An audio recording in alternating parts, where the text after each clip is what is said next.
Hello, welcome back. This is our second evening of recording. Evening. It's nearly midnight. Still counts as evening. I woke up with a really sore throat after doing Kinzo and Hideyoshi for 2 hours, almost. How was you feeling this morning? Well, I slept in. My throat was okay, actually. Yeah, you didn't have to go.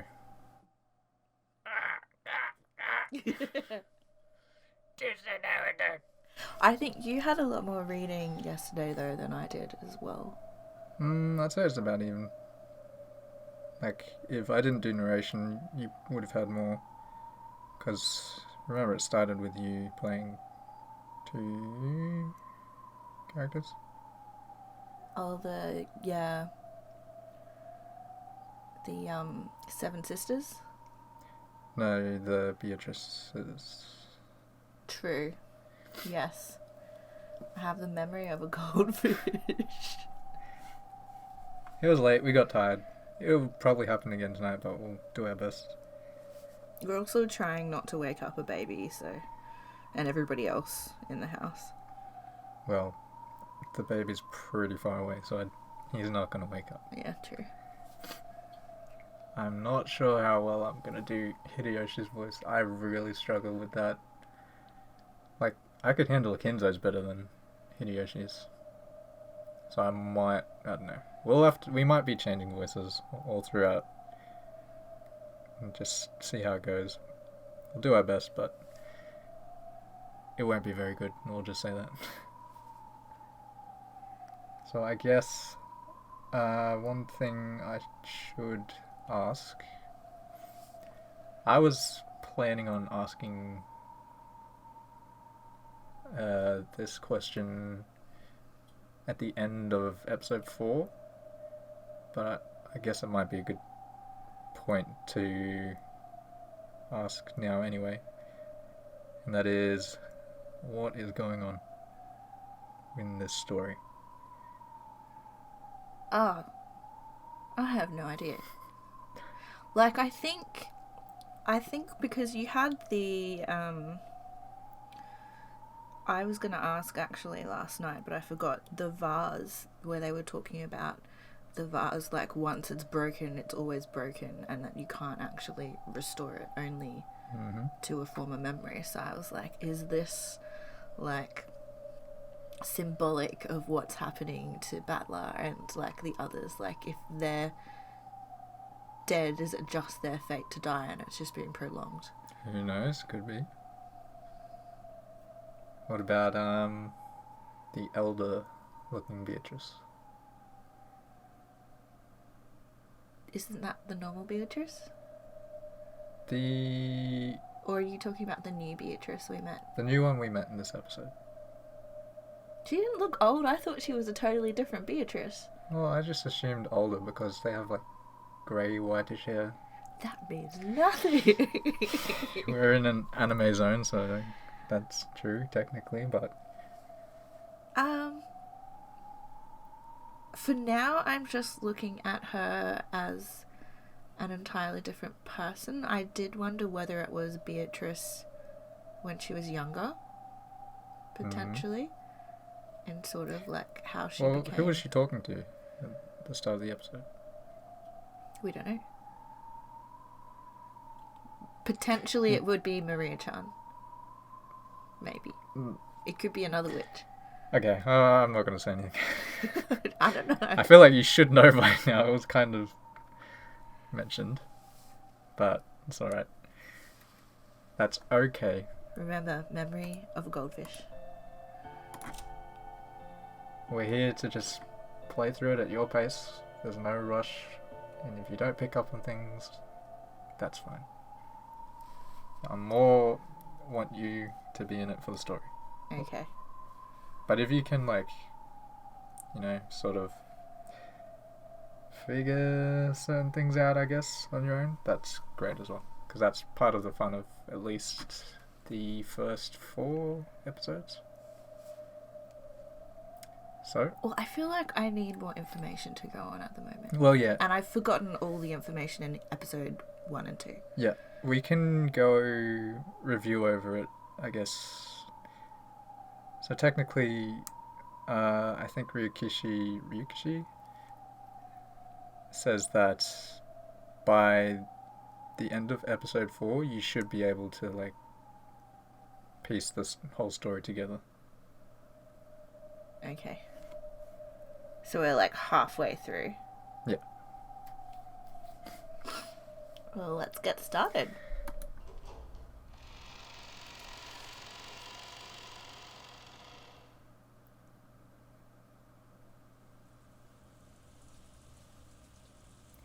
So this was... This will be one of the children. Yeah, this was... So what happened last was the adults went to go see Kinzo. And Kirie and the cousins stayed behind to ask Maria about the letter and who gave it to her.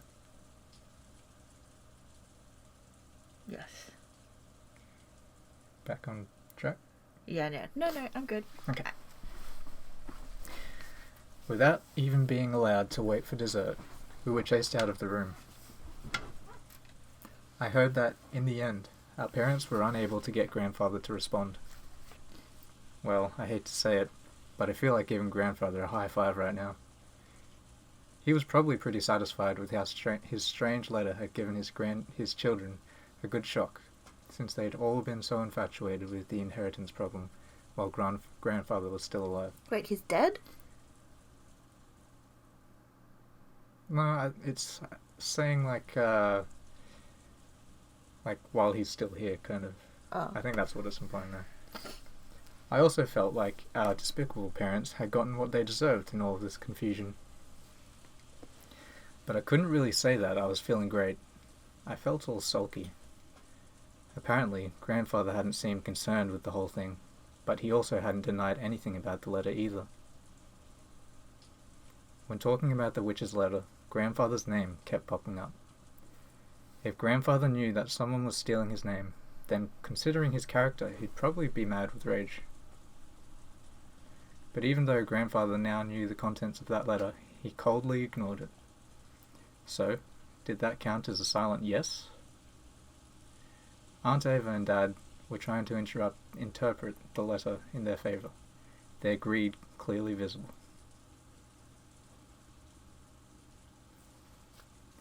It wouldn't have mattered so much if that was all, but the adults had now started focusing on Maria, who had received the letter. Sorry. They kept pounding her with questions about who had given it to her. Maria repeated over and over again that she had gotten it from Beatrice, but there was no way such a mysterious person could have sneaked onto the island. Should it be snuck onto the island? Anyway. After all, this island's small, and there's no one living on it outside the Yoshiromiya family household. Maria kept repeating that she'd gotten it from Beatrice, no matter how many times she was asked. The adults seemed to think she was trying to trick them, so they didn't hold back and questioned her until she broke out in tears. When Maria was released, she sobbed, all worn out from crying. It sounds like she's been to prison. Basically. After our parents ordered us to go to the guest house and take Maria with us, they shut themselves up in the dining hall and started getting louder and louder as they discussed the inheritance. It seemed that because of that strange letter, Uncle Krause's chance of becoming the next head might have been reduced to a blank slate, and in exchange for accepting him, my dad and the rest were trying to swindle Uncle Krause out of a lot of money, or something like that. Disgusted as we were, Jessica and I were happy to move over to the guest house. We didn't want to be under the same roof as those filthy adults, their heads so filled with thoughts about money. George and Nikki pleaded on our parents' behalf, saying that he wanted us to understand them. I understood his reasoning. No matter how filthy this talk of money was, it wouldn't go away if you just closed your eyes to it. But even so, how could they sink so low as to overtly fight over the money of the dead? Is he alive or dead?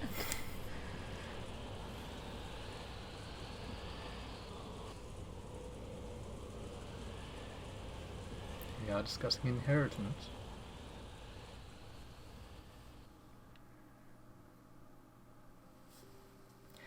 Maria had cried herself dry and was hiding in her bed. She hadn't even twitched for a while, so she was probably sleeping. Who in the world gave that letter to Maria-chan? George Nisan, you can't ask her that anymore. Isn't it fine to say that Maria got it from Beatrice and leave it at that? After all, we don't want to make her cry any more than this. Even though we said that, we couldn't clear away a gloomy feeling. There are only 18 people on this island now. The thought that somewhere in the rain a 19th person gave Maria-chan that letter and is now hiding somewhere doesn't seem realistic at all. Most likely, somebody got Shannon or someone to put on that dress from the portrait and cleverly got Maria to go along with their story. Though, in Maria's case, just seeing the dress would probably convince her that it really was Beatrice. Maybe it doesn't really matter who handed her the letter. The important thing is who sent it. The point is that Grandfather wanted to cause an uproar by assuming the name of the witch. Seriously, that old geese is good at riling people up.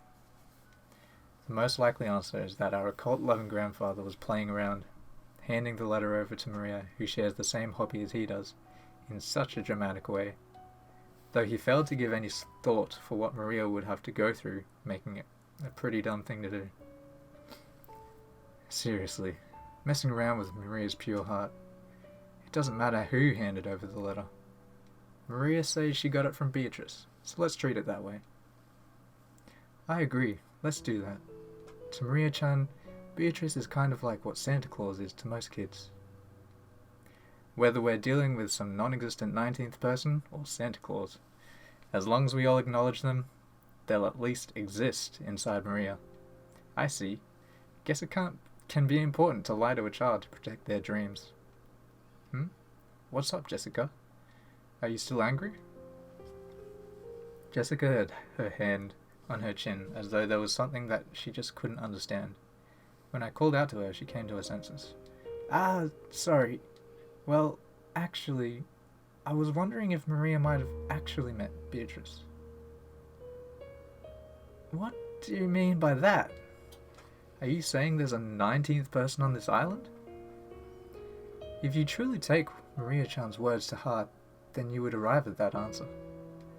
No, that's not what I mean. I'm talking about the story that someone we don't know has been living on this island since long ago.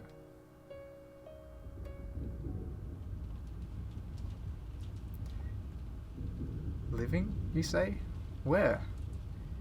In the forest.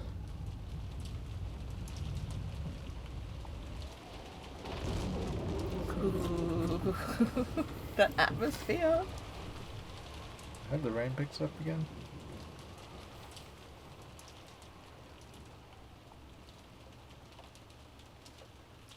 Long black screen into a mansion. Fun fact. That mansion exists. Really? Yeah. The photos taken of it and the backgrounds are based off of it. The adults were gathered in the dining hall, spending a very long time counting the discussion that had been started by Beatrice's letter. Kraus strongly claimed that the letter was a simple prank, but he couldn't overturn the claim that Kinzo's failure to deny the letter was answer enough. Judging by Kinzo's character, if he knew that a letter had been written in his name, he would be mad with rage. Since all of the siblings knew that, Kraus had no choice but to withdraw his claim.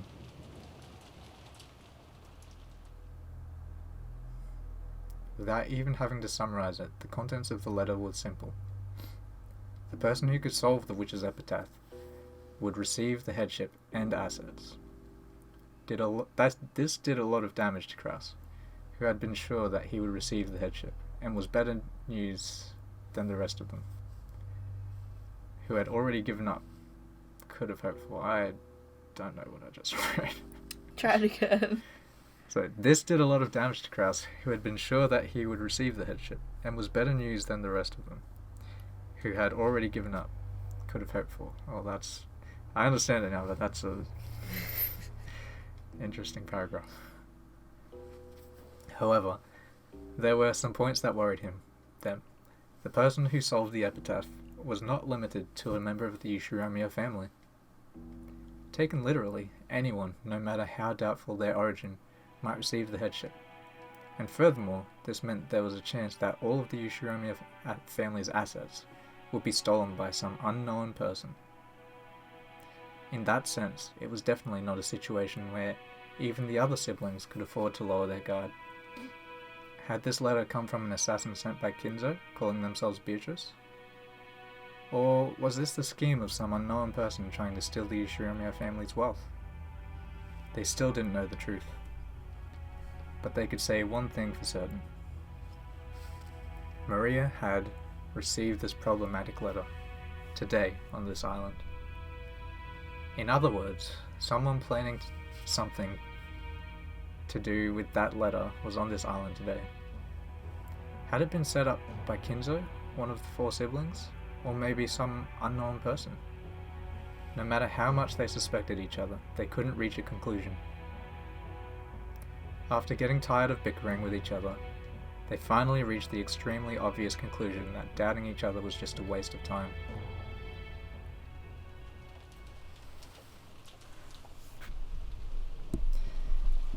We've made no progress. We've just been spinning our wheels. That's right. That was me, I swear. And the mere fact that you've realised it means we won't have to waste any more time. That's nuts. It is not certain that Father sent the letter.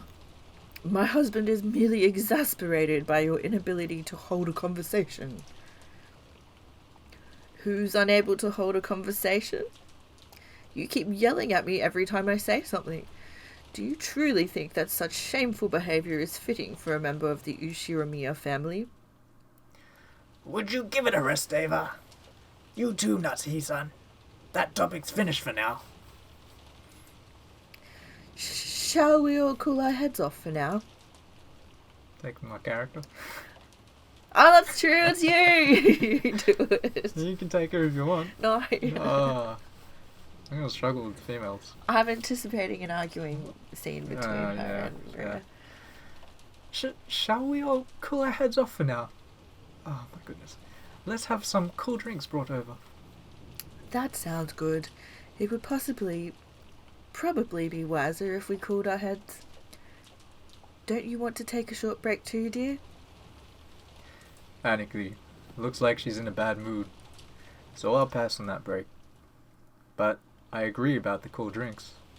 Rosa, have someone bring some water. A whole pitcher. Yes, understood. Rosa headed over to the extension telephone in a corner of the room and called the servant room. She then passed on what Rudolph had told her to the person on the other end.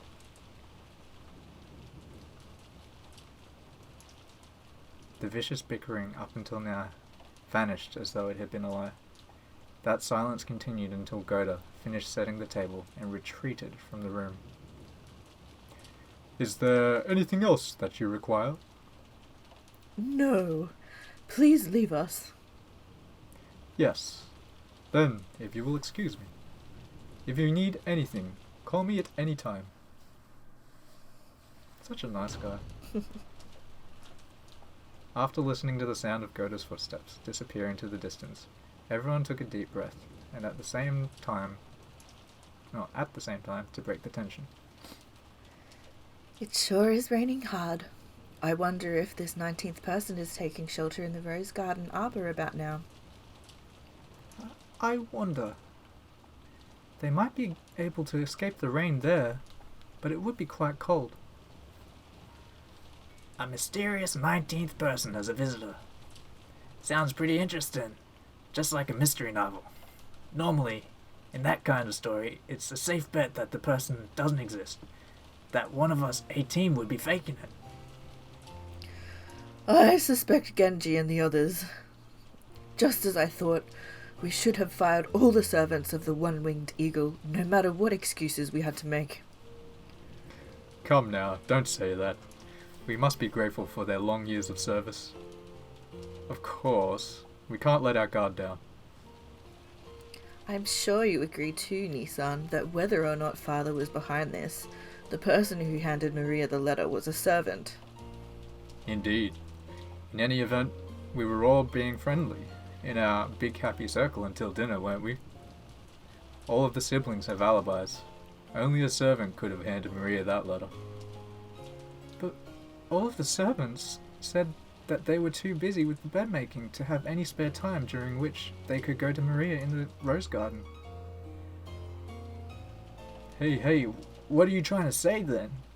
You aren't saying that the witch of the forest, Beatrice Summer, came over and actually handed Maria that letter, are you? Rosa, you used to believe in that so much. It really frightened you, right? Don't tell me you still believe it at this age. In the witch of the forest. If she did exist, I'd love for her to appear. But no matter how much I wished, she didn't appear before me even once. She didn't save me from my crisis. Of course not. I just thought that since all 18 of us said we didn't do it, there might really be a 19th person. That can't be. In the first place, we were the only ones who came in on that boat. We didn't see any mysterious stranger riding with us. You don't think they could have swam across this rough sea, right? I can't really imagine it.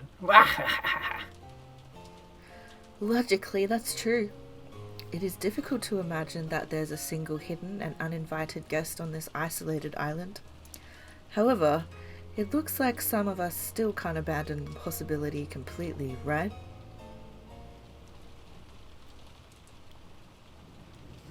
Hideyoshi had laughed it off, saying there couldn't be a 19th person, but Kirie had sensitively picked up on the delicate atmosphere among the four siblings.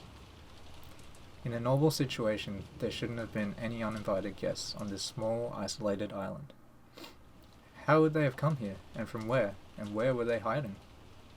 And why hadn't they appeared openly, even though they had sent a letter in their name?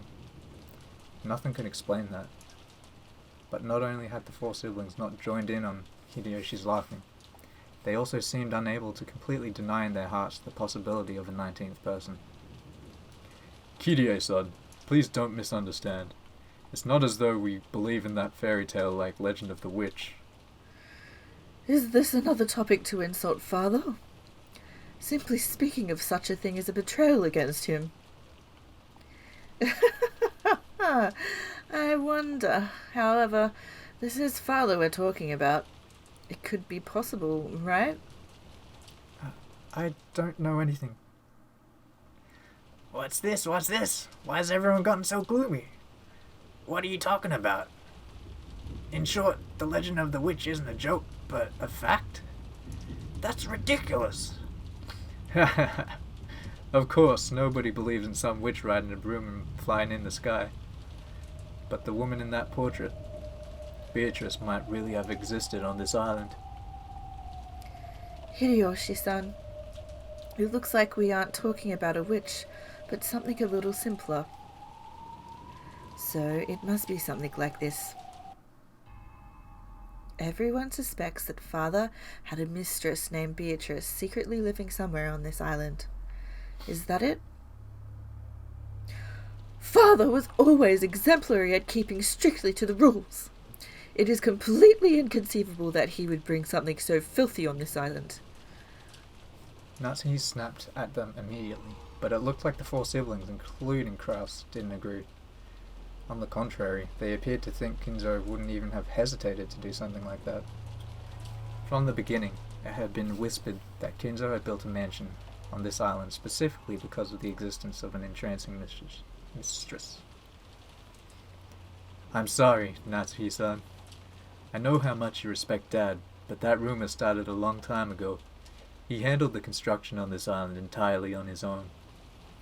People have always guessed he had some contraption or some secret room set up in this mansion that only he knew about. And it's always been whispered that hidden somewhere on this island there's a secret mansion none of us know about.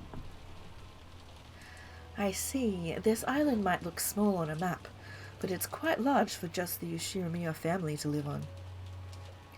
So people have suspected that he built a secret mansion somewhere in the uncivilized forest for his mistress to live in. That would be quite a large-scale scheme. In the beginning, people thought it might be somewhere inside this mansion, that there might be a hidden basement with a fabulous hidden room where the witch in that portrait was secretly hiding. After seeing that intricate auto lock on Dad's study, it isn't too hard to imagine, right? After all, Father did spread the rumor that a large amount of gold was hidden somewhere by some mechanism. I wouldn't be surprised if there existed some hidden room inside this very mansion that none of us know about yet. When Mother was alive, she would often scour the entire mansion searching for Father when he wasn't around anywhere to be found.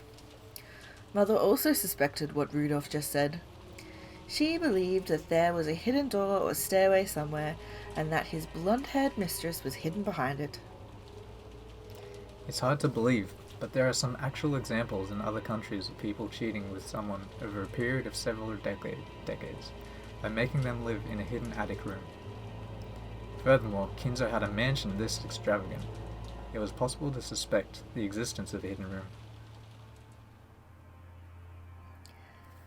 From what I've heard, the legend of the Rokkenjima witch, which was just a fairy tale made up to scare children away from the uncivilized forest. But it's starting to sound like there's a little more to the story. Well, as you know, this is a lonely island without anything but the Ishinomiya mansion on it. When Rosa and I were little brats, on stormy nights we got so scared by the sound of trees rustling in the direction of the forest. We had this crazy delusion that something weird might be looking out at us from between those trees. It's only natural for a brat to think of stuff like that. But when Rosa and I complained about it, some people figured it was more than a brat's imagination. Isn't that right, Aniki? Yeah.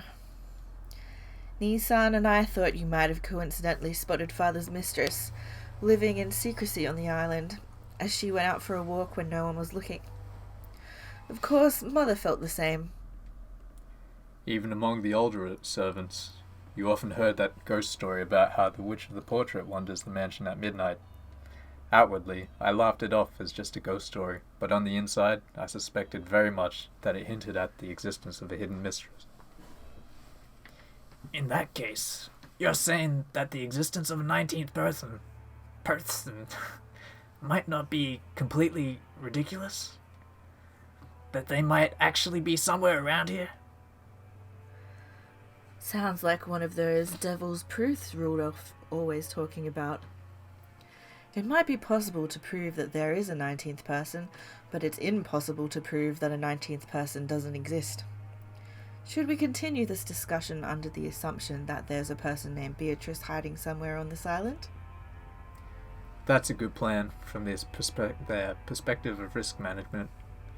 It's probably much more prudent to say she might exist rather than saying she couldn't exist. I see. Sorry, I was a bit careless. Rosa-san, sorry for laughing just now. Huh? It's fine. I don't mind.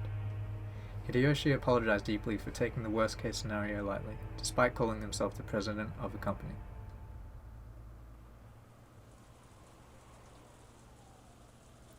Silence fell again. Preparing for the existence of a 19th person would mean, in effect, acknowledging the presence of some unknown person hidden on this island. And since this person might be planning something shady, it was only natural that the conversation would turn in an ominous direction. In the past, Father would sometimes suddenly disappear without telling on anyone where he went. After all, he is a man who values silence. It wouldn't have been out of the ordinary for him to shut himself up in some library room after purposefully not telling anyone where he was going. However, when the witch theory was slowly refined into the theory about his mistress, people eventually whispered that he was secretly going back and forth to see her. Mum was totally paranoid in her last years. She'd sometimes suddenly start making a fuss, asking the servants to start looking for Dad immediately because of some urgent situation. Yes, that did happen sometimes. Mother was always doing things like that in her later years, and that frightening atmosphere still hasn't gone away. I can say it for certain now. She was a person to be pitied. So then, what happened with those large-scale searches of the house? Did they find anything? No, Father wasn't caught foolishly in a hidden room even once. Always, after a long time had passed, he would suddenly show up somewhere. Then he'd say that he'd taken a nap in some library room, or that the wind had summoned him to take a walk on the beach. But it was always some place where the servants had already looked. We never knew where Father had gone. Even at that time, Grandfather was famous for his occult inclinations, so some of the servants exaggerated, saying that he might have turned into butterflies and danced around the rose garden. So in short, Father frequently disappeared, and no one knew where he went. Yeah. Since we couldn't find him, no matter how much we looked inside the mansion, we got more and more sure that Dad might have been somewhere outside. But the area outside the mansion isn't large at all, which leaves only the forest. And if you tie that in with the legend of the witch, you get a theory like this. Father actually built a hidden mansion somewhere in the forest, inside of which a mistress by the name of Beatrice lived, and he sometimes went to see her. I was also young at that time. I was so eager to find where Father was having his affair that at one time I followed him when he went outside. Of course, it was a failure. Every time Father went out, he was oddly intent on avoiding places where he might be seen, and was extremely careful to prevent anyone from spotting him. And he was extraordinarily earnest in his attempts to do so. But that actually made me sure. He must have been going out for some reason that the members of his family couldn't know about. And that'd be going to meet his mistress. Probably trying to avoid being seen. After seeing Hideyoshi nod and say yes, yes, as though this was quite obvious, Ava got a little sudden. Well, anyway, this island was like a sketchbook in which Father, with his Western obsession, could draw out all of his dreams. Everything about this island was exactly how Father wanted it. It wouldn't be odd at all if there was a hidden mansion somewhere for his mistress to live in. Ava's words spoke for what all of the siblings had come to think. For a while, the room returned to silence again, and everyone listened to the sound of the wind and rain. Was there a hidden mansion on this island, and had Kinzo's mistress been living there, in hiding for a long, long time? Everyone thought they were being too suspicious, and they hesitated for a long time without speaking. But everyone shared a common opinion. Kyrie, who had been listening the whole time with her eyes closed, spoke to no one in particular. How long has this rumour about Father's mistress been around? As soon as we moved to this island, about 30 years ago. After all, it probably would have been impossible for him to have a hidden mansion built while we were here. People and materials would have to be going in and out. It would have been exposed quickly. So, if it was possible, it happened before we moved here. It probably could have been built along with this mansion when we were still living in Odawara. Since Father had to set up a double life with his family and his mistress, it's probably reasonable to assume that he had it all planned from the beginning. And his relationship with that mistress probably went back to the days when we lived in Odawara. Odawara, mate? Probably. If, as Father says, she is the source of that vast amount of gold he used to gain the funds that resurrected the Ushiromiya family, we could probably conclude that they had a close relationship since Odawara. A relationship trusting enough for her to lend him a vast quantity of gold. I can't even imagine how old that relationship must have been. Perhaps Father gave her some kind of valuable advice for succeeding in business. It's natural to think that, out of a sense of gratitude for that, this person gave Father the gold. If you think about it that way, it's obvious that they would have had a close relationship after that. Rather than a festering relationship with a mistress, it was probably a relationship of gratitude to the person who saved the Ushiromiya family from its crisis. I don't know if what Natsuhi-san's saying has a ring of truth to it or not, but even in that case, isn't building a hidden mansion and having her live in it going a bit too far? Doesn't that mean they felt something a bit more than gratitude? Well, this is all just speculation.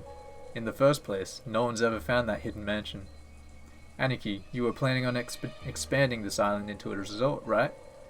As you were doing that, you didn't manage to stumble on it by a chance, did you? Maybe you even bumped into some of that hidden gold there too. Haha. Do you think Rokenjima is Treasure Island or something? Don't play dumb. We know that although you say you're opening a resort, you have really been planning to investigate the entire island, right? Judging by all that trouble and confusion we were talking about earlier, you haven't been very successful, have you? I don't know what you're talking about, but it's a misunderstanding. Isn't it perfectly natural that investigating this island would be the first step in turning it into a resort? Kraus tried to play dumb, but it was plainly obvious to his siblings who knew him so well. Kraus was definitely sure of the existence of a hidden mansion, and under the pretense of opening a resort, he had been closely investigating the island, searching for a clue as to the location of the hidden gold. They couldn't tell whether that conviction was just him overthinking things, or whether it was based on some physical proof. Still, if Kraus, with all his guile, was sure, that was enough proof for the other siblings to be sure too. The story about a witch living in a forest is obviously a fairy tale. But the story about some blonde-haired girls living secretly in a mansion no one knows about in the middle of the forest isn't much better. That's right. That really would just be like a fairy tale. You like those, don't you, Rosa? Huh? Well... When the mansion was built on this island, Father was at the height of his prosperity. With his money, he could probably obtain anything, make any of his wild imaginings real. A mansion in the forest where a witch quietly waits. It sounds like the kind of situation Father would like. Doesn't it? Like something from the occult or a fairy tale. It feels like Dad's kind of a hobby. On this island on which the Ushiromiya family had lived for 30 years now, a hidden mansion that no one knew about had been quietly built to house a witch, about whom nothing was known except what could be guessed from a portrait. Even this hastily thrown together theory might not be completely delusional, considering all of Kinzo's strange habits and his vast wealth.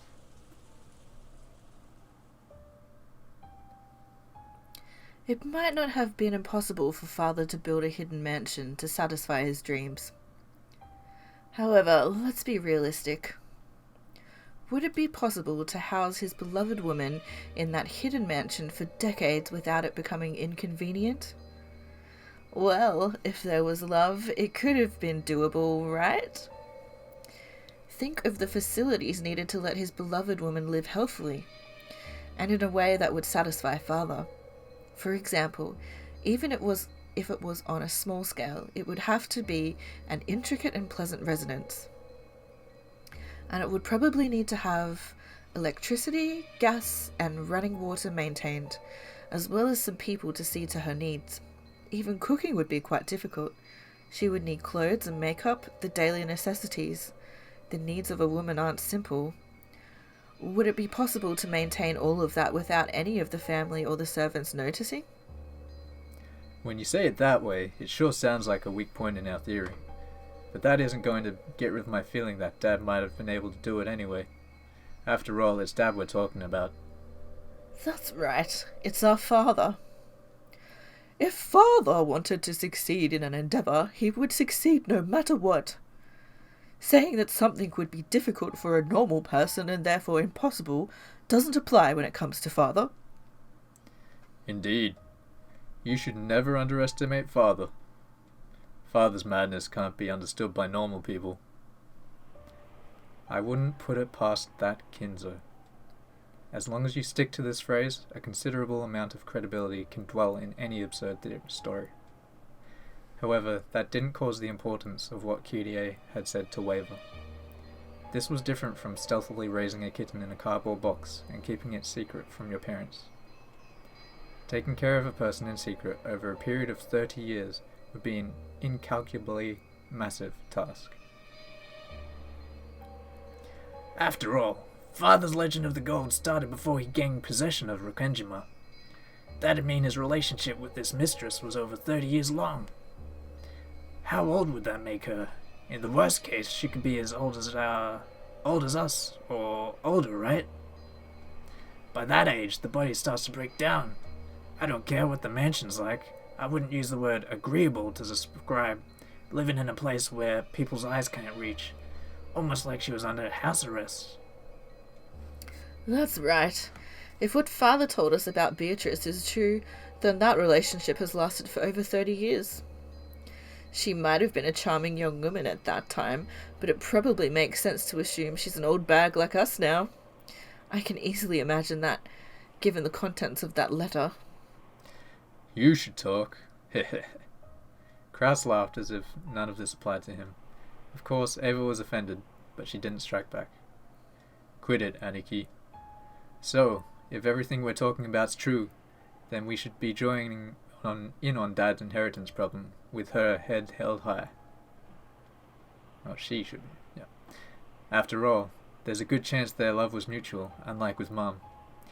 Even if she knows she's his mistress, she might also be proud to be his true wife. That is an insult to Mother! Yeah, sorry. However, everyone knows that it was a political marriage decided on by the elders among his relatives. Because of that, it definitely wouldn't be strange for Dad to have a mistress. The family sank after the Great Kanto earthquake, and Father was set up as the Ushiromiya family head against his will. However, in the beginning, the elder relatives treated Kinzo like a dummy and influenced him powerfully, almost like he was a puppet. He wasn't permitted to decide anything by himself, not even his marriage partner. Ever since he met that golden witch Beatrice in those distant days, Kinzo's legend of the gold was quickly embellished into something dramatic. In other words, it could mean that Kinzo really did find a woman he loved. If she also knew the whole story, even if they weren't marriage partners, it wouldn't have been odd for her to consider herself his true wife inside her heart. And now the person registered as his true wife was already dead. Which means she might feel confident staking her claim, not just for the rights to his assets, but regarding the battle over the headship too. I see. I'm starting to see the purpose of this letter. The headship goes to the one who solves the riddle of the epitaph. He's only just figuring that out now. Hey, Kraus is a smart fellow. Yeah. Is that what this means? Even if that mistress was added into the family ranking system, she isn't a direct relative of Father, so she'd be inferior even to the children. In other words, she'd be one step below Rosa in rank. That wouldn't be a good position to enter the battle for the headship from. I see. So that's it. If someone can solve the witch's riddle, they'll get the headship regardless of rank. In other words, it's the most advantageous condition Beatrice could possibly get, since she's got no chance otherwise. The revival of the Ushiromiya family was made possible by the gold Beatrice had bestowed. That was quite a distinguishing service she had provided. She had built that wealth together with Kinzo, so it was natural that she would think of herself as the one who should inherit it. It would also be natural for her to despise the thought of giving it up to the children of the wife Kinzo never loved. How could she be so impudent? Even if such a mistress actually exists, joining in on the battle for the rights to the head's inheritance would be a reckless action far above her place. What disregard for her own position! Natsuhi turned red, her fist quivering. She had also come into the Ushiromiya register due to complicated circumstances. Those who knew that understood more or less why she was so angry for the sake of Kinzo's dead wife. Well, thanks to that reckless action of hers, we all have an even chance now, right? Father has even given it his silent approval. Will the person who succeeds the Ushiromiya family be his mistress Beatrice, or one of us, the relatives he doesn't love? Maybe he wants to make us struggle over that to see who's worthy. As Ava giggled roguishly, Kraus shrugged his shoulders and looked away. However, since she's the one who brought this rule to light in the first place, maybe that means it gives her a significant advantage. That's right. In the first place, if Beatrice meant that letter literally, then she's father's alchemist. In other words, she's the manager of his gold. It wouldn't be strange at all if she knew where it was hidden, wouldn't it? Isn't that harsh? It's like she's giving us a riddle she knows the answer to. She'll probably show up rudely, say, "Hey, here's the answer. I'll take the headship now," and snatch everything away from us. That's right. The person who brings up a riddle always knows the answer. There's a good chance that this is all a trap to steal everything from us. If you think about it like that, don't you start to doubt whether she really had any gold in the first place? Why would she tell us about it? All she has to do is keep quiet and embezzle it. It really is strange. That certainly was the case. If the epitaph showed the way to the hidden gold, why would she challenge them to try and solve it? If they actually did solve it, wouldn't the gold all be stolen from her? Could it be that this person was trying to stir the siblings up so they'd solve the epitaph, and then plan to steal it away at the last second? It was an extremely logical possibility. No, if you spin the chessboard around, there might be a pretty good chance that they actually do have the gold. Why are you so certain? Wait, Aniki. Kirie, please keep talking. Why do you think that? After all, do they really think we'll let go of the Ushiramiya family headship? Just because someone tells us the answer to a riddle in the witch's epitaph? That we'll be so impressed by their answer that we'll just give it up? Well, that's true. No way they're so naive that they assumed we'd just give it up after being told the answer to a riddle. That we'd just say, "Here you go," and hand it over. Of course! The headship of the Ushiramiya family is not something that can be handed over so easily. Okay. I'm going to say Kirie. Yeah, go for it. That's you. Oh, it is too. That's it, exactly. No matter how Beatrice might one-sidedly propose a game like this, even if she were to spectacularly show us the answer, there's no way we'd obediently hand over the headship. In other words, unless she has a compelling force in the form of challenging us to a game with equal conditions for us all, this won't truly count as a game. You're right.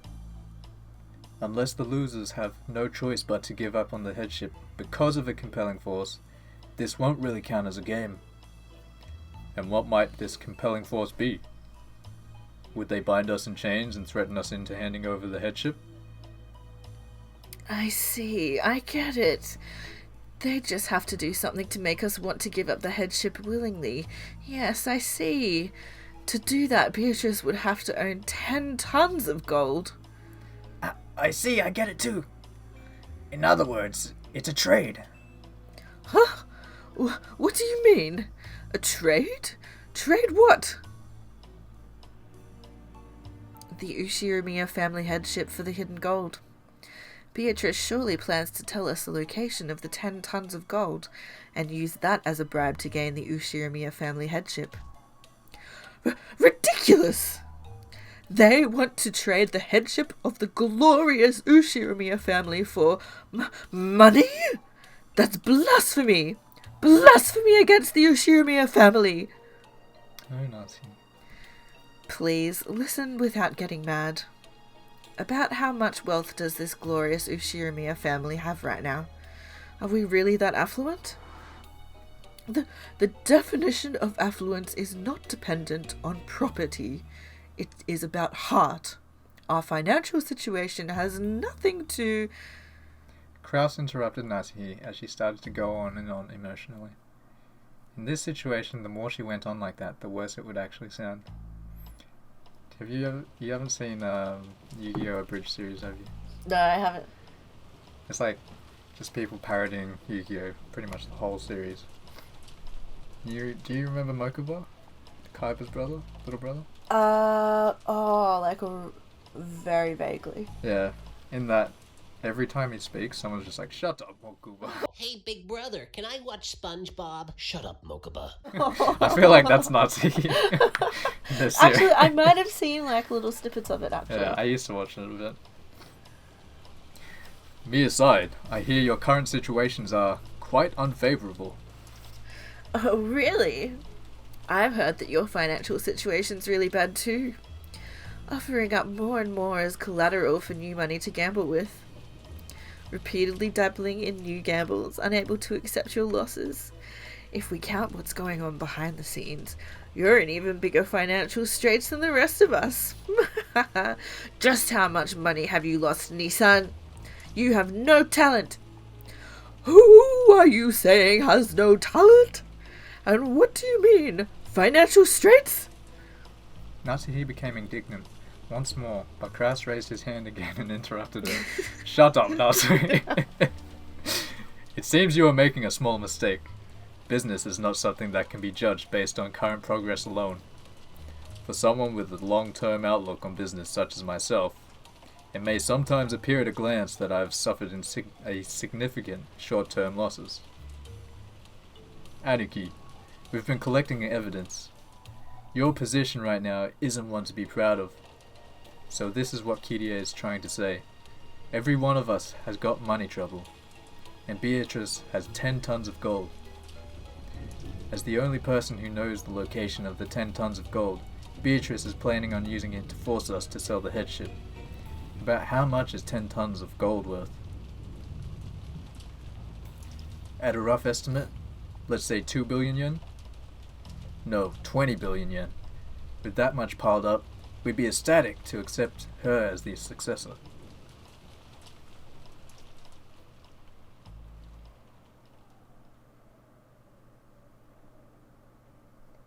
The scene returned to silence. In fact, the rain and wind felt even noisier now. It was probably the sound of the windstorm racing through the inside of their minds. This isn't funny. To think we'd give up the headship to some woman of doubtful origin, just because she had a little money stored up. Don't be stupid. The headship wasn't even yours in the first place, right? We've got nothing to lose and money to gain. We'll have to calculate our profit and loss, but it's something worth listening to. They knew that Kraus had eaten up much of the Yoshiomi family's assets, so it was dregs that remained of the inheritance, versus the cost of being accepted as the head that Beatrice would pay. It was a shame, but honestly, the former was less enticing than the latter. Well, it probably wouldn't end up as 4 equal portions. Since Aniki would be giving up his position of successor, his portion would have to be larger. Makes me feel kind of jealous, you know. Dear, the amount of money isn't the problem, right? Your cowardly younger siblings are trying to sell the glory of the Ushiomiya family for money, don't you see? Why aren't you displaying your dignity as the older son? Natsuhi. Shut Dear? This is a dizzying proposal.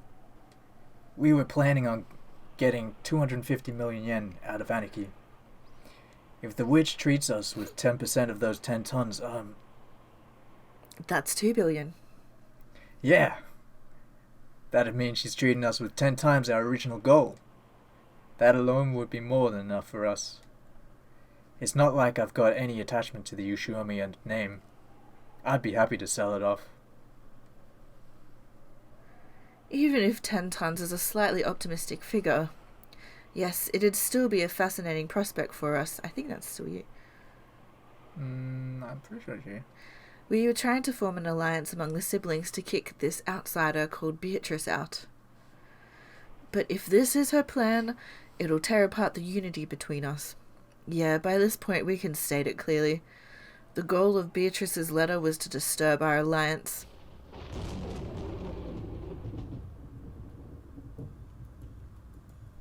If the 3 younger siblings, who never had anything to do with the inheritance, were paid enough money to satisfy them, they would happily accept Beatrice as the next head. A moat had been dug all around Kraus. In that case, the negotiations would be one-on-one between her and Kraus. He tried to look strong, but Kraus's financial and political situation was extremely weak. He might bluff in front of his siblings, but on the inside he was considering entering negotiations, depending on the sum of money involved. In order to bury his losses, Kraus had taken advantage of the fact that Kinzo had shut up himself in his room, and had embezzled Kinzo's personal assets. Therefore, when Kinzo died and the inheritance was distributed, Kraus's situation would probably be investigated. But if he gave up his seat at the head to Beatrice, she would also receive rights to the assets, and as a result the distribution of inheritance to the siblings would not occur. In other words, Kraus's embezzlement might not have to be made known to the other siblings. Of course, the siblings were frightened of Kinzo, but it was doubtful whether they still actually respected him as a father. By this time, they each had their own families, their own wealth, and their own lives. If they were paid enough money in exchange for Rekenshima, the wreckage of Kinzo's dreams, there was a significant likelihood that they'd relinquish the Ushiromiya family name. In other words, Beatrice's victory was already guaranteed in this game. Not as the winner of Beatrice's game, but as the winner of Kinzo's game. Kinzo once ordered that the epitaph be put on display, and until today, no one had solved it. So Beatrice solved it. In other words, this is less of a game and more like Beatrice's declaration of victory. However, Kyrie still thought there might be a catch. If this was a declaration of victory, Beatrice would only have had to display the gold openly and state her intent to buy the inheritance. And yet, she had gone to all of this trouble, telling the siblings to try and solve the epitaph. Why did she set up this new game, where she agreed to hand over the all of the gold and the inheritance to the epitaph solver? I think that these. Kyrie tried spinning the chessboard over several times. She searched for the sort of ideal strategy Beatrice might be after, something that could lead to this kind of thinking. In the end, she reached a single conclusion.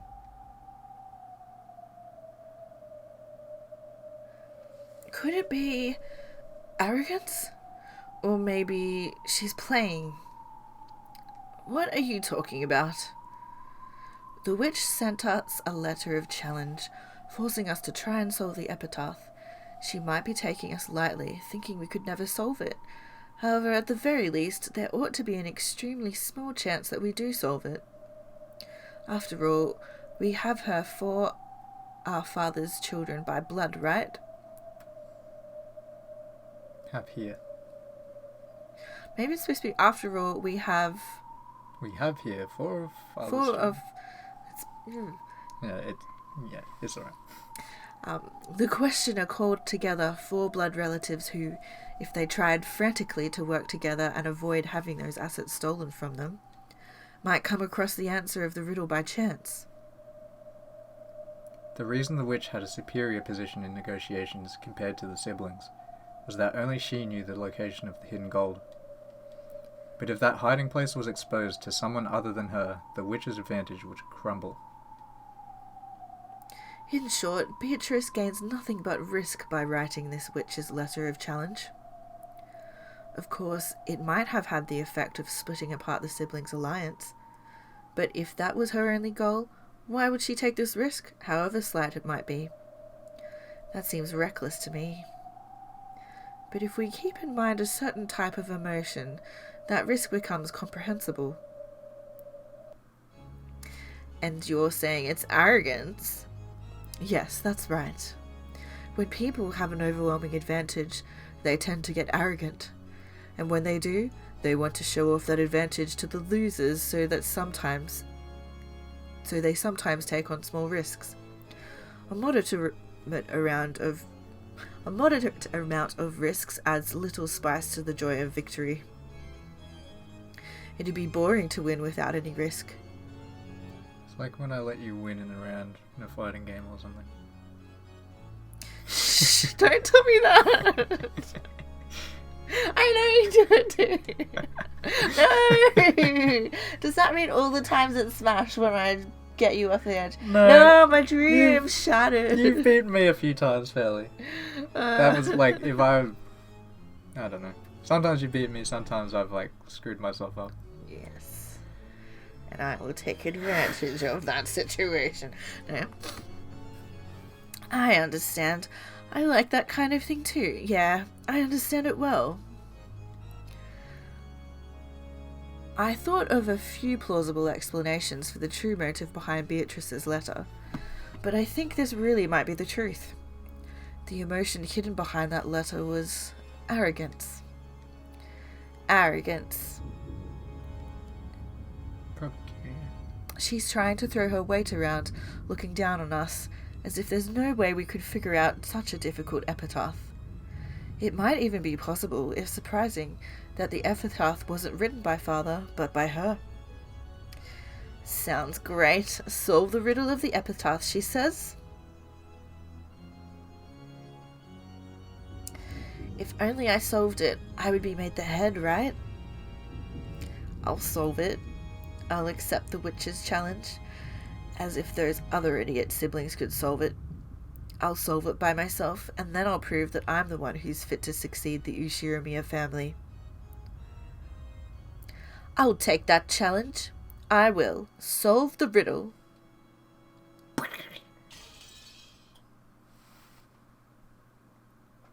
Easy. Shut up, Natsuhi!